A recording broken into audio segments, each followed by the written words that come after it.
तो UP board class 10 की हिंदी परीक्षा में अच्छे नंबर लाने हैं, है ना? चलिए, अगले कुछ ही मिनटों में एक कह सकते हैं पक्की वाली स्ट्रैटेजी बनाते हैं। तो प्लान क्या है? सबसे पहले हम हिंदी के सिलेबस वाले पहाड़ को देखेंगे, फिर एग्जाम के ब्लूप्रिंट को क्रैक करेंगे कि पेपर आता कैसे है। उसके बाद वो सुनहरे सवाल साहित्य के इतिहास से उनको समझेंगे। कुछ खास लेखकों और उनकी रचनाओं को याद करने की ट्रिक्स भी देखेंगे। और हाँ, सिर्फ एमसीक्यूज से आगे बढ़कर कैसे स्कोर करना है वो भी जानेंगे। और आखिर में इन सब को मिलाकर बनेगी हमारी एक जबरदस्त विनिंग गेम प्लान। तो चलिए, पहला सेक्शन हिंदी का सिलेबस वाला पहाड़। और सच कहें तो ये वाकई एक बड़ी चुनौती जैसा लगता है। पहली नज़र में तो हिंदी का इतना बड़ा सिलेबस देखकर थोड़ा डर लगना स्वाभाविक है। सोचिए, गद्य साहित्य, पद्य साहित्य, फिर आचार्य रामचंद्र शुक्ल, जयशंकर प्रसाद, सूरदास, तुलसीदास, इनकी जीवनियां, और तो और व्याकरण, संस्कृत खंड, खंड काव्य, लिस्ट लंबी है। इन सबको एक साथ देखकर ना दिमाग में बस एक ही सवाल आता है, शुरू कहाँ से करें? पर घबराने की कोई बात नहीं है। तो आ गए हम दूसरे सेक्शन पर, एग्जाम का ब्लूप्रिंट। अब सवाल ये है कि इस पहाड़ जैसी चुनौती से निपटा कैसे जाए। देखिए, इसका राज ना खुद क्वेश्चन पेपर के स्ट्रक्चर में ही छिपा है। तो ये जो 70 नंबर का पेपर है, ये असल में बना कैसे है, इसका स्ट्रक्चर क्या है? देखिए, इसे 2 मेन हिस्सों में बांटा गया है और बस यही हमारी पूरी स्ट्रैटेजी का बेस बनने वाला है। तो पेपर को 2 खंडों में बांटा गया है, खंड अ और खंड ब। खंड अ में है सारे मल्टीपल चॉइस क्वेश्चंस, यानी एमसीक्यूज, पूरे 20 नंबर के। और फिर आता है खंड ब, जिसमें डिस्क्रिप्टिव सवाल होते हैं, और ये है पूरे 50 नंबर का। बस यही है हमारा ब्लूप्रिंट, इसी को समझना है। अब आते हैं हमारे तीसरे सेक्शन पर, साहित्य का इतिहास यानी गोल्डन क्वेश्चंस।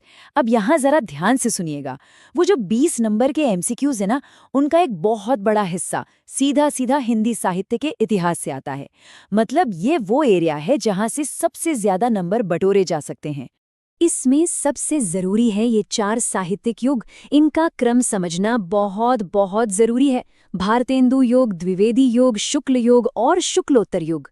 अक्सर एग्जाम में इन्हीं की समय सीमा पूछ ली जाती है या फिर इनका क्रम।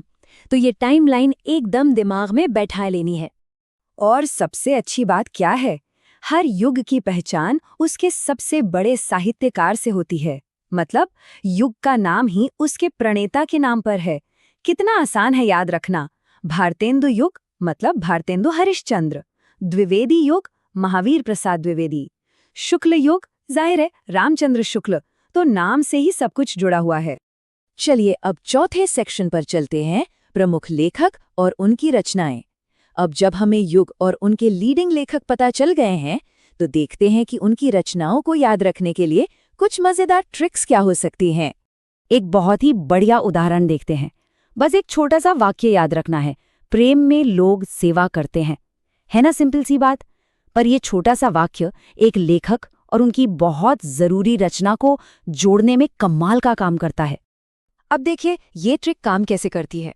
बहुत आसान है।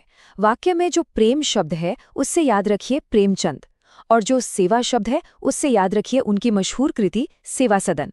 हो गया ना याद? प्रेम से प्रेमचंद, सेवा से सेवा सदन। अच्छा, तार सप्तक, ये एक और बहुत जरूरी टॉपिक है जिससे सवाल आते ही आते हैं। ये क्या है? ये अज्ञेय जी के द्वारा एडिट की गई कविता संग्रहों की एक सीरीज है, और जैसा कि नाम से ही पता चल रहा है, सप्तक मतलब 7। तो हर वॉल्यूम में 7 कवि होते थे। इन्हें राहों का अन्वेषी भी कहा जाता था। और इनके पब्लिकेशन के साल याद रखने की भी एक मस्त ट्रिक है। बस पहला साल याद रखिए 1943। उसके बाद अगले 2 के लिए बस 8-8 साल जोड़ते जाइए। 1943 में 8 जोड़ा तो 1951, फिर 8 जोड़ा तो 1959। है ना आसान? बस चौथा वाला थोड़ा अलग है, वो 1979 में आया। इसी तरह कुछ और भी जरूरी रचनाएं हैं जिन्हें उनके लेखक और विधा के साथ याद रखना है।